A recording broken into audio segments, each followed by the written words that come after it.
Hello friends, எல்லாருக்கும் happy new year. இந்த new year ஒரு சந்தோஷமான தொடக்கமாக இருக்கட்டும். இன்னும் சந்தோஷப்பட ஒரு விஷயத்தோட வந்திருக்கும். Yes, gold pooping bacteria. யோசிக்க கொஞ்சம் அசையமா இருந்தாலும் உண்மைதான். மெட்டல்ஸை சாப்பிட்டு கோல்டை வெளியேற்றுற ஒரு பாக்டீரியா பற்றி பேச போகிறோம். குப்ரியா விடஸ் மெட்டலிடியூரன்ஸ் அப்படிங்கிறது தான் இந்த பாக்டீரியாவோட பேரு. இது ஃபர்ஸ்ட் பெல்ஜியம்ல ஒரு சயின்டிஸ்டால ஆராய்ச்சி பண்ணப்பட்டு கைவிடப்பட்ட ஒரு ப்ராஜெக்ட்.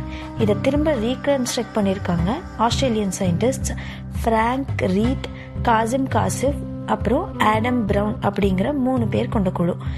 இது என்ன பண்ணுன்னா, டாக்ஸிக் மெட்டல்ஸ், அதாவது உயிரினங்களுக்கு கெட்டது விளைவிக்கக்கூடிய மெட்டல்ஸ், எக்ஸாம்பிளுக்கு ஆர்சினிக், கேடியம், பெரிலியம், லெட், மெர்க்யூரி, இந்த மாதிரி பல மெட்டல்ஸை சாப்பிட்டு 24 கேரட் கோல்டை வெளியேற்றுது. சூப்பர்ல. இன்னும் பல சயின்ஸ் ஃபேக்ட்ஸ் தெரிஞ்சுக்க நம்ம சேனலை சப்ஸ்கிரைப் பண்ணிக்கோங்க.